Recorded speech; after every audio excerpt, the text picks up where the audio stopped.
Et salut. Voilà, aujourd'hui travail EPDM. EPDM a été fait.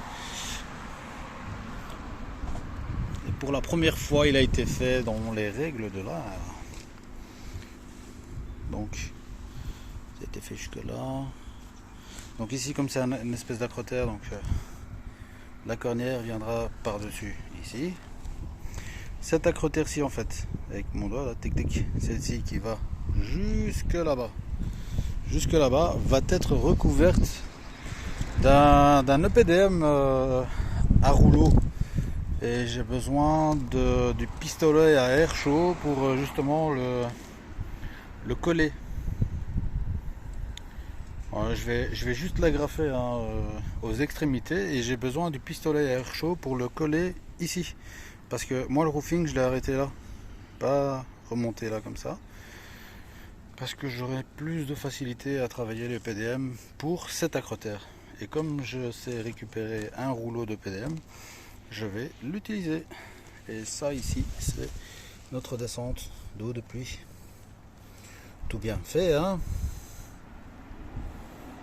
Ouais, on a essayé de faire ça correctement, hein. Ouais, je pense que c'est... Bon, on n'a pas la main pour aller super vite, mais c'est dans les règles de l'art, hein. Chevauchement et tout. Et moi, j'ai même brûlé par-dessus pour pouvoir étanchéifier en fait toutes les connexions. Donc les connexions, moi je les brûle, hein. Je brûle au bout. Et là, par exemple, si je suis sûr que c'est bien fait, par exemple ici, si je suis sûr que c'est bien fait, ça déborde un peu là, ça bave un peu comme ça, et j'essaye à la truelle de relever. Si je vois que ça tient bien, c'est ok. Par exemple ici, je vois que ça tient bien, c'est ok.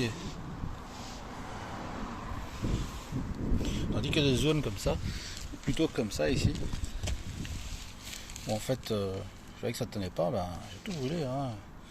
Brûle, on appuie bien à la truelle, on fait tout bouffer là, il y a des connexions là, moi je fais tout bouffer, hein.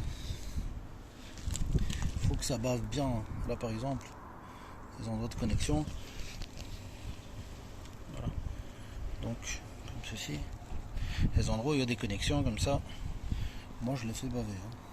Comme ceci, les points là, je fais baver. Et je n'hésite pas à utiliser d'autres roofing, d'autres morceaux de roofing comme ceci par exemple, ici. Alors j'ai qu'à couper un morceau là comme ça, pour le faire fondre et pour utiliser la fondue pour étanchéifier en plus quoi. Chose que je vais faire en bas ici, je vais faire de la fondue pour éviter pour avoir une étanchéité, et puis je vais rajouter comme j'ai dit d'autres membranes d'étanchéité avec le pistolet air chaud. Voilà pour aujourd'hui. Allez, on dit à suivre. Peut-être pas de suite de vidéo sur le toit roofing. C'est un chapitre qu'on ferme. On va passer à autre chose maintenant. À suivre.